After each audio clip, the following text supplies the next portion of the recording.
بسیاری از وقایع خونینی که بعد از بهمن ماه 1357 صورت گرفت، ناآرامی‌ها و آشوب‌هایی که شاید شنیده باشید، ریشه‌ها و عللی داره که بسیاری از اون آگاه نیستن و این ناآگاهی میتونه صدمات جدی رو در آینده بر ایران و ایرانی وارد کنه. ما قصد داریم در این مستند به موشکافی حوادث بعد از انقلاب و دهه 60 بپردازیم. ابتدا به این نکته توجه می‌کنیم که چه کسانی حقیقتاً انقلاب کردند یا به عبارتی چه جریان‌هایی مردم رو مجاب کرده بودند تا به خیابون‌ها بیان، تا مقدمه‌ای باشه برای بررسی حوادث بعد از اون که اهم است از اختلافات سیاسی، مبارزه و ترور و البته حذف این احزاب توسط جمهوری اسلامی. پس تا آخر مستند با ما همراه باشید تا کنار همدیگه به مطالعه چند صفحه از تاریخ سیاسی معاصر ایران بپردازیم.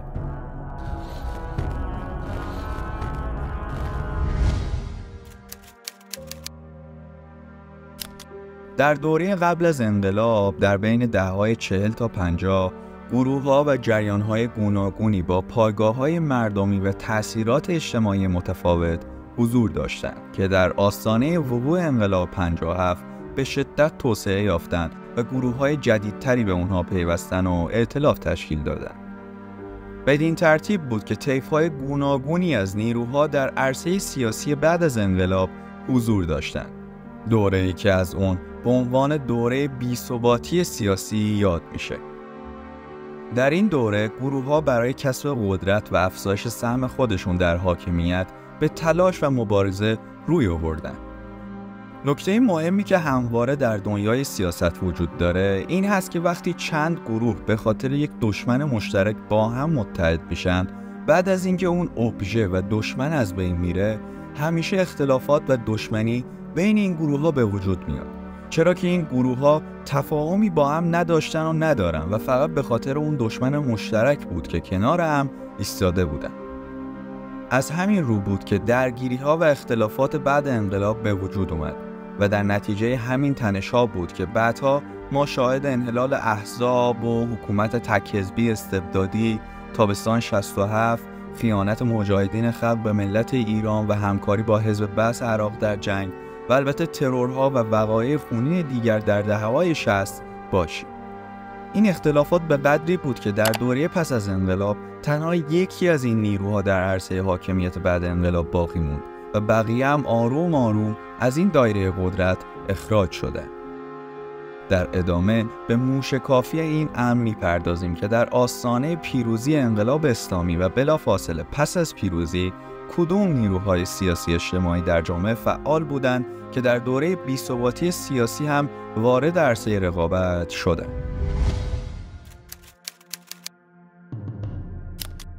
اولین جریان مربوط به جریان‌های اسلامی هستش که خود اون هم به 3 گروه تقسیم می‌شد. اولین گروه جریان التقاطی اصلاح طلبانه با محوریت نهضت آزادی ایران با پایگاه محدود مردمی بود که از سال 1140 در صحنه مبارزات کشور حضور داشتند. اینها اسلام دموکراتیک و علمی را به عنوان ایدئولوژی مد نظر داشتند. دومین جریان یک جریان التقاطی رادیکالی بود که مرکز اون رو مجاهدین خلق شکل می‌دادند که پایگاه بزرگی را به نسبت نهضت آزادی داشت.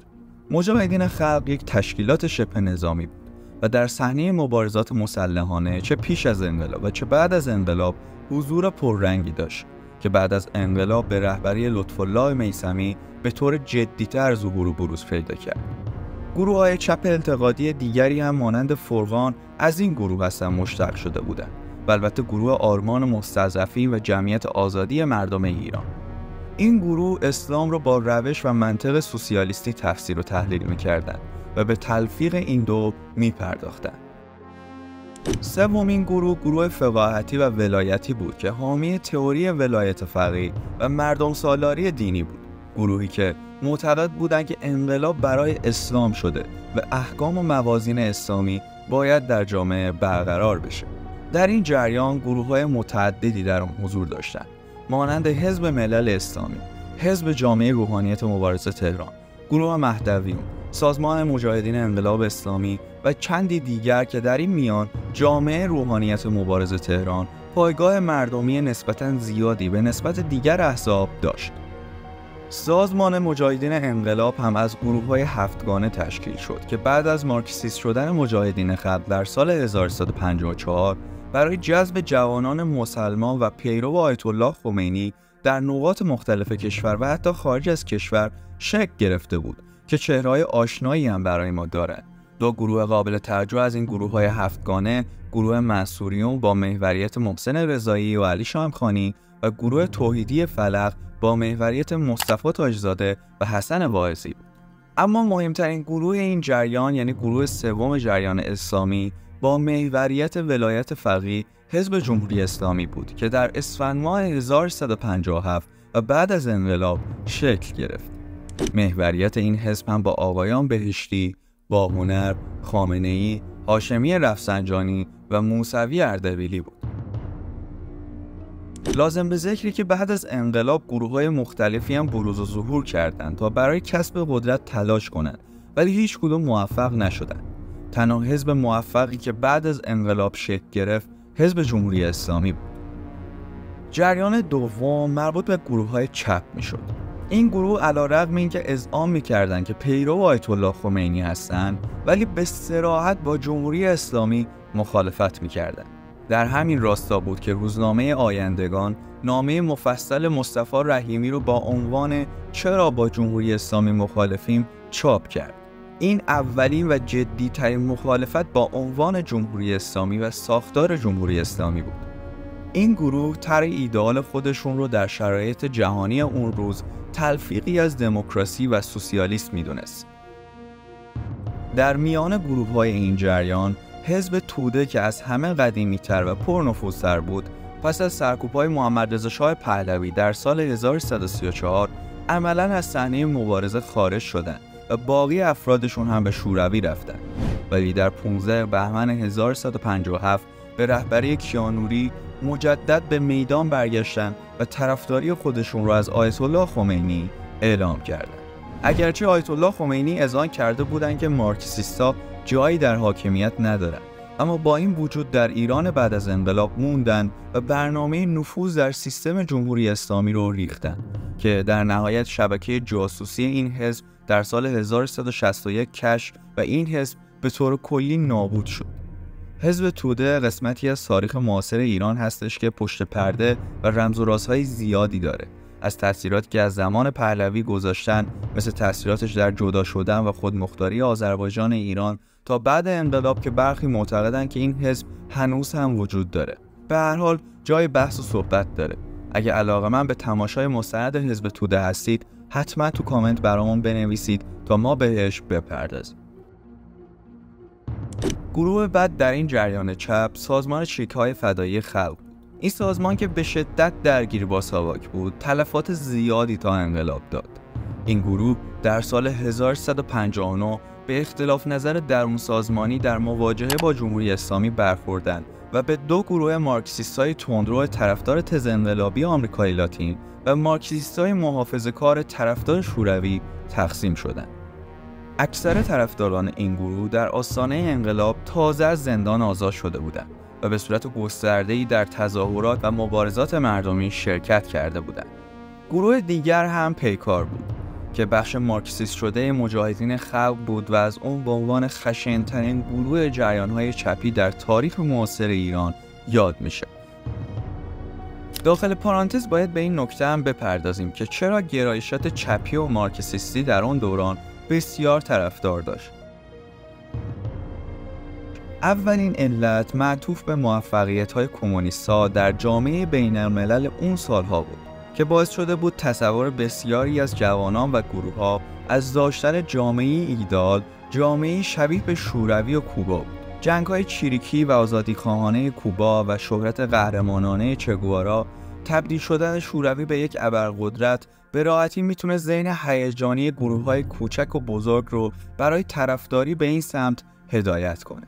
دومین علت هم به خاطر ایدئولوژی‌های مطرح در تئوری‌های مارکس بود که منادی عدالت اجتماعی، از بین رفتن طبقات، افزایش قدرت طبقه کارگر و مستضعف.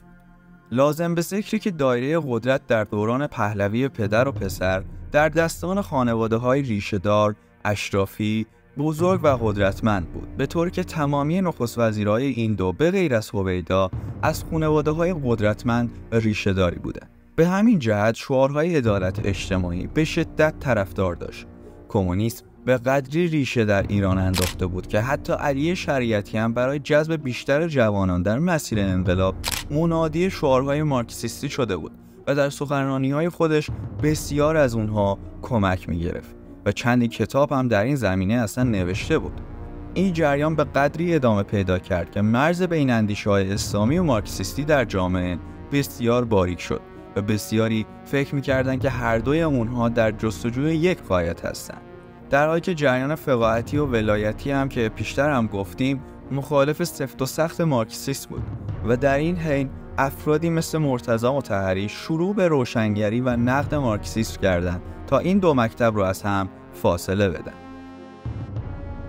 سومین جریان مربوط به گروه‌های ملی‌گرا و لیبرال. در این میان جبهه ملی اصلی ترین گروه این جریان بود که بیشتر اون رو با مصدق میشناسیم. حزبی که مصدق در قالب اون به مقام نخست وزیری رسید و تلاش کرد که نفت رو ملی کنه و یک حکومتی که در واقع پایه اون بر قانون اساسی نهاده شده بود رو شکل بده. اما بعد از کودتای 28 مرداد این گروه به کل حذف شد تا اینکه در شهریور 1357 در اوج مبارزات مردمی بار دیگر از سوی شاپور بختیار و ابوالحسن بنی صدر که در خارج از کشور بود اعلام موجودیت کرد. اگر کنجکاو هستید و علاقه‌مندید که بیشتر از این گروه بدونید، پیشنهاد ما اینه که مستندی رو که برای شاپور بختیار و جبهه ملی ساختیم رو حتما تماشا کنید. لینکش رو هم براتون این بالا گذاشتیم. نکته حائز اهمیت دیگری هم که وجود داره اینه که این جریان و در واقع گروه جبهه ملی با پیروزی انقلاب و تشکیل دولت موقت وارد حاکمیت شدند و افزون بر شورای انقلاب در دولت موقت بازرگان و گاهی در دولت بنی صدر هم حضور داشتند. اما با گذشت زمان و بروز اختلاف نظر در مسائل کشور، جبهه ملی موضع مخالف گرفت که اوج اون مخالفت با لایحه قصاص در خرداد ماه 1360. این جریان نقد بسیاری به قانون اساسی جمهوری اسلامی داشت و از اونجایی که اونها یک جامعه سکولار رو ایدئال خودشون میدونستن، احکام اسلامی مانند حجاب رو که در قانون گنجانده شده بود رو نمیپذیرفتن. حتی بحثی بین مهندس بازرگان و آیت الله خمینی در رابطه با همین مسئله صورت گرفت که آیت الله خمینی گفتن مردم به جمهوری اسلامی رأی آری دادند و قوانین باید همراه با موازین اسلامی باشد. بعد از این اتفاقات و مقابله این جریان با آیت الله خمینی، حکم بر ارتداد این جریان داده شد که باعث انزوای جریان‌های ملی‌گرا و حذف و طرد اونها از جامعه که اوج اون رو در عزل بنی صدر دیدیم شد.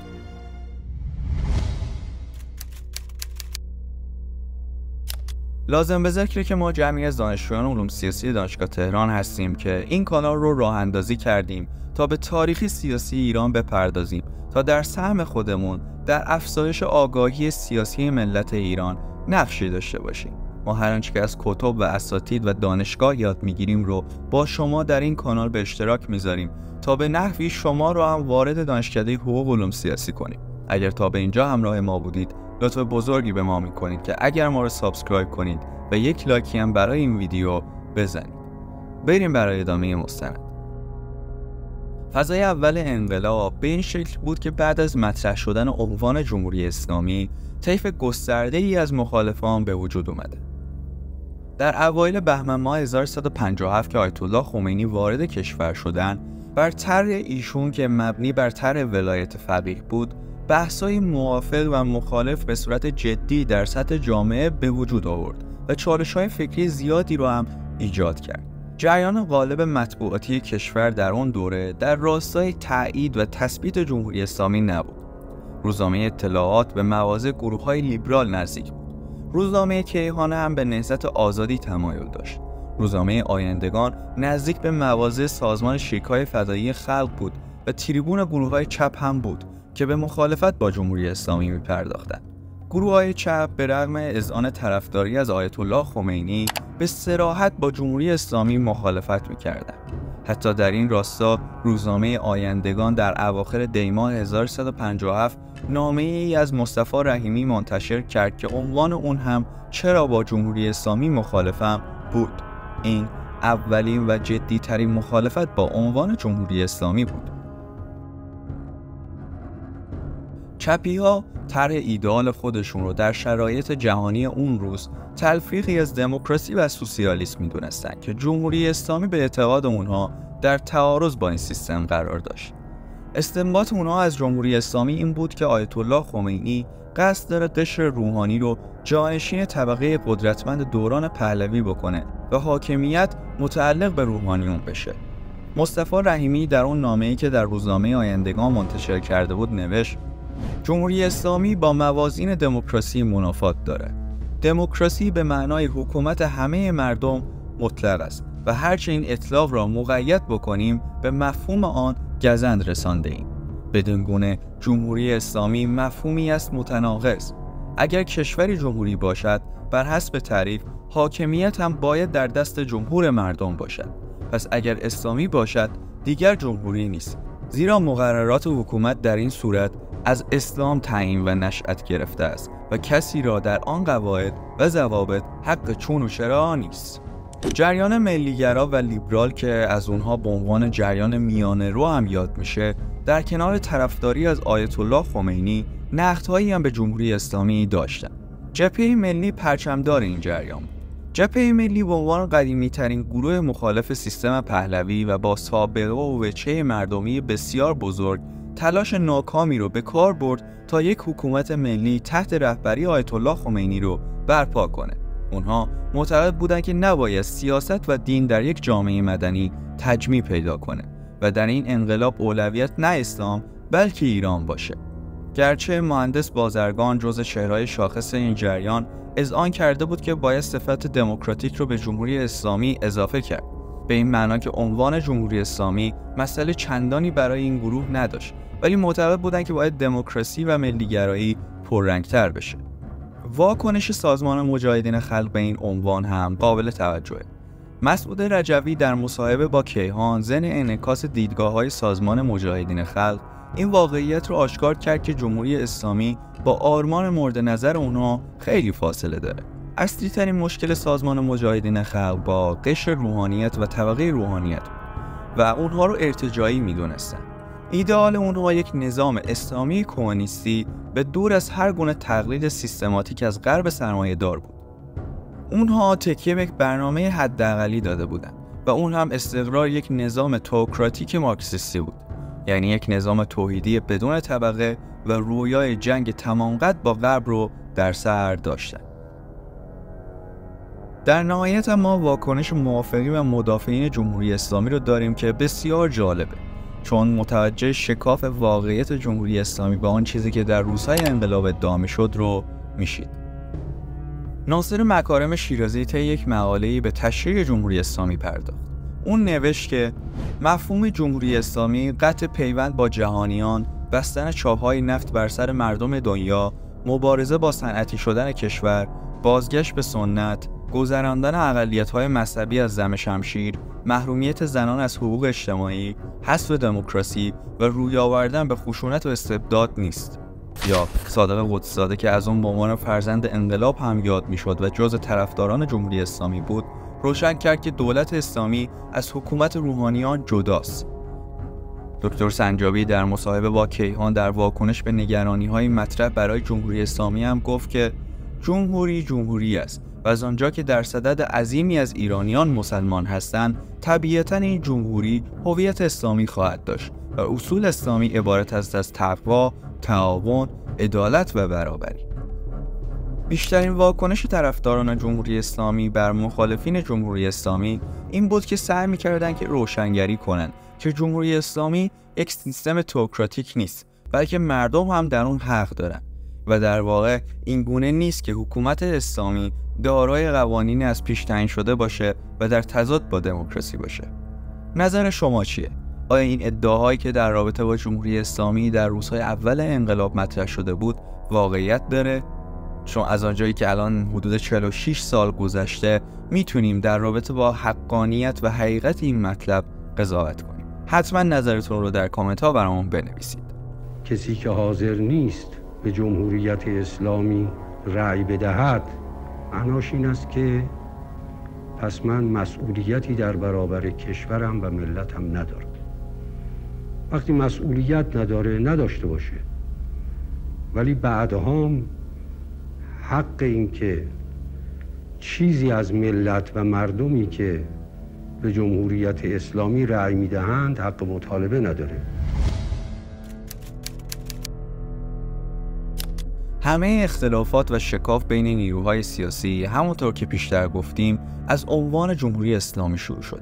البته یک نکته از قلم افتاد، اون هم این که این اختلافات از پیش از انقلاب وجود داشت، یعنی گروه‌ها تفاهم فکری با همدیگه نداشتن، ولی برای اینکه بتونن بر شاه چیره بشن این اختلافات رو کنار گذاشتن و با همدیگه متحد شدن.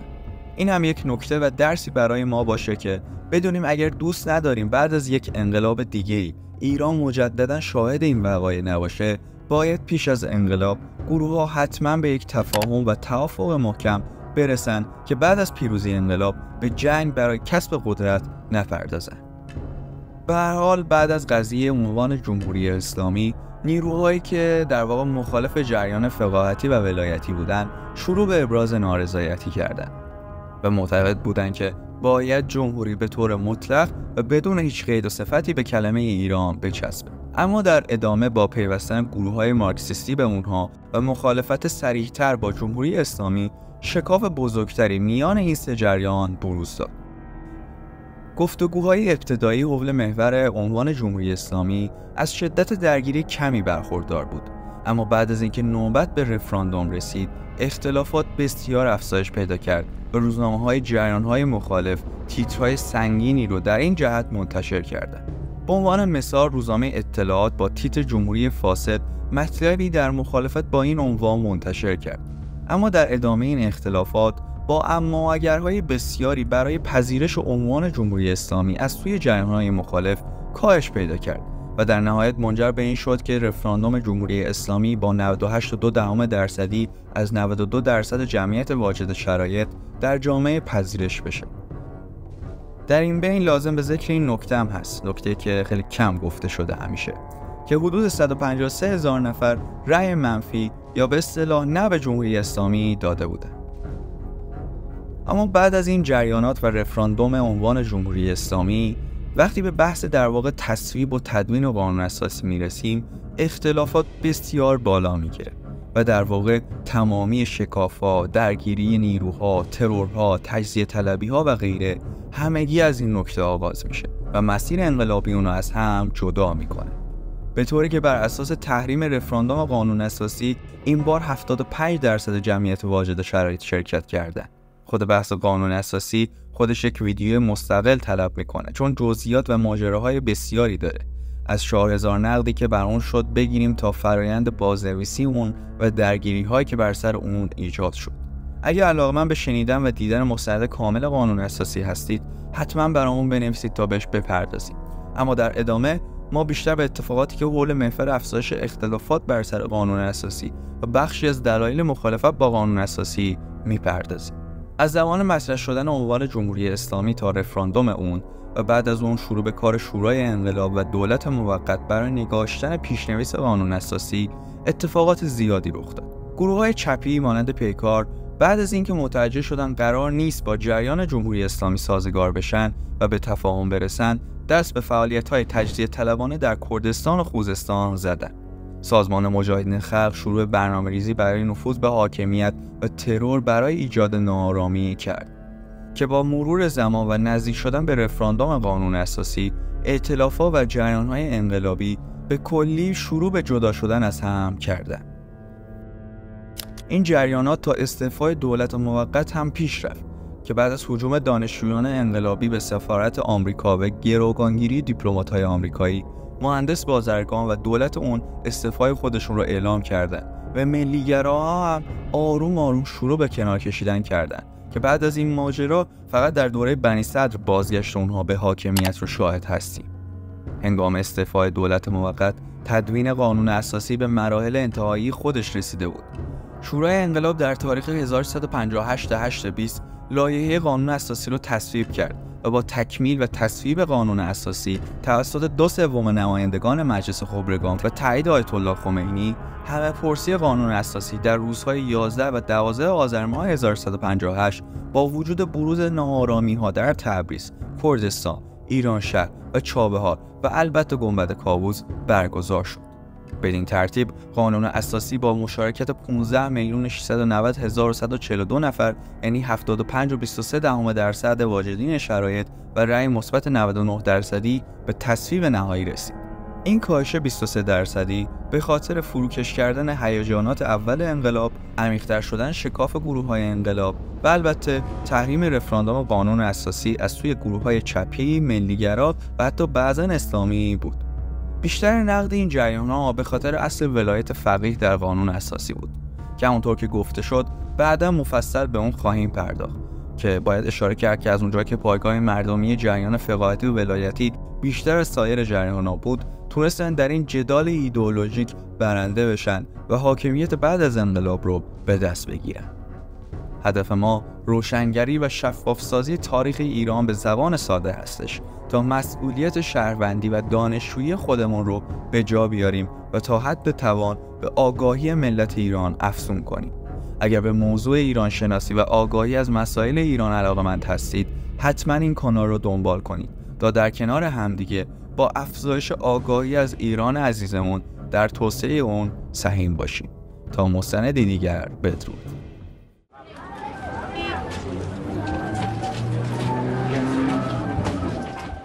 دلم خیلی میخواد شرکت کنم ولی هنوز از محتوای جمهوری اسلامی هیچ گونه اطلاعی ندارم. شما چی آقا؟ من برخلاف خانمم، منم مایلم البته امروز در رفراندوم شرکت کنیم، ولی من تصمیممو میدونم و به جمهوری اسلامی رای خواهم داد. چرا در رفراندوم شرکت نکردید؟ برای اینکه محتوای جمهوری اسلامی برای من مفهومی نداره فعلا.